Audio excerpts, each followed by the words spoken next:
多謝主席。我問翻我自己個題目係 HB045 嘅，咁就喺個答覆裏面呢，就有啲數字。一方面好鼓舞，一方面呢，我亦都係有少少擔心嘅。嗱，其實如果我哋睇翻即係喺減破防條例出咗嚟之後呢，嗰2年呢，即係24、25年呢，如果我哋講處理查詢呢，就1萬個；25、26年呢，16000幾個，多60%㗎啦咁樣。咁而探訪分間單位住戶更加誇張啊！24、25年呢，1640個；25、26年呢，7850個。嗱，如果我借翻阿梁文廣議員嗰條題目咧，佢問嘅類似嘅，但係佢又多咗就係即係啲社地區服務隊嘅一啲績效指標，真係爆晒標啊！佢哋真係做得好多嘢。嗱，即係呢個係我都要讚佢哋。但係所以即係我知道局長之前答阿陳振英議員，覺得你有信心處理得到，但係容許我表達我嘅關注擔心喺度嚇。咁喺呢個問題上邊呢，我都想了解，即係依家咁嘅人手，亦都其實嚟緊處理嘅高峰期嚟嘅，會持續一段時間，係咪真係有機會考慮去幫佢哋增添人手呢？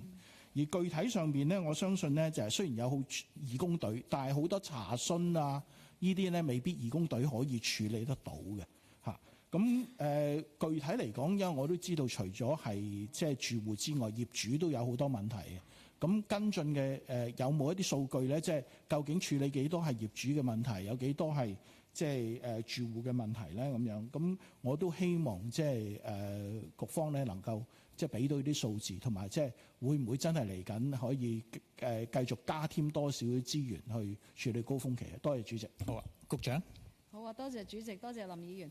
事實上係加咗資源俾區域服務隊啦，因為個減破防推行咧，就真係具體嘅問題都會係陸續出現。咁啊，仲有我哋自己本身都有一個減破防嘅小組啦，咁佢哋都有個熱線電話啦，都接緊好多一啲嘅查詢嘅。咁我哋亦都將一啲盡量常見嘅問題咧放上網頁，就減低大家即係重複去詢問啦。具體個安排，不如我請減破防小組黃女士、黃副秘書長去解答一下。好，請下副秘書長。好多謝主席。林筱魯議員個問題咧，入邊我哋提供嘅答覆係講緊24、25同25、26年啦。咁呢2年呢，主要嗰6隊區域服務隊嘅工作就係推廣嗰個劏房租管嗰方面啦。咁減破防條例我哋今年3月1號實施之後呢，咁呢6隊嘅區域服務隊都會幫我哋做埋減破防嘅一啲工作。咁議員嗰個關注我哋理解嘅。咁其實嚟緊呢呢6隊嘅區域服務隊合約咧，其實去到27年年尾嘅。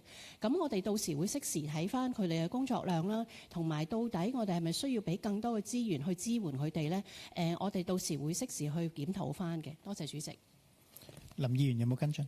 嗱，簡單咧，即係頭先聽到嘅答案，即係依家嗰6隊呢，就嗰個合約去到27年年尾，咁但係個登記期咧其實係12個月。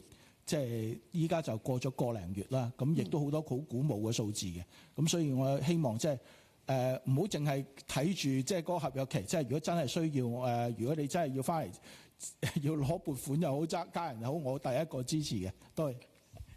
呢個係一個表達。主席，快啲多謝咗先，多謝。